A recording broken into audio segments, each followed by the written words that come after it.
I'm going to show you a technique for opening oysters, and it's one of those things that I find people get very nervous about. I mean, there's sharp objects around, and obviously chefs who do it all the time make it look very easy. It is very easy, but just to slow it down and just to run you through each stage will make things a lot easier for both you and your fingers. When you're opening oysters, keep the bottom shell upright so none of the juices flow out, because that's where a lot of the flavour comes from, and also make sure to just check for bits of shell that have become dislodged during the opening process.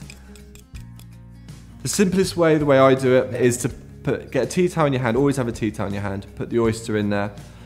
Then you get an oyster knife and get the point of the oyster knife into the point of the oyster.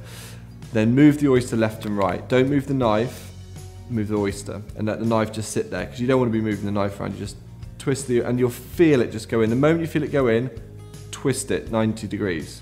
Once that's done, you've freed the base of the oyster, and now the only thing holding the oyster from the shell is a small muscle, and it's found at about 3 o'clock on the oyster, so on the clock face. So you just run your knife up and pull the knife out at 3 o'clock, and you'll separate that muscle. Then you obviously take off the top of the oyster, get rid of any shell, and then just run your knife back through the muscle that sits on inside the oyster just to loosen it from its shell, make it easier to eat. And here we're just going to serve them on some ice.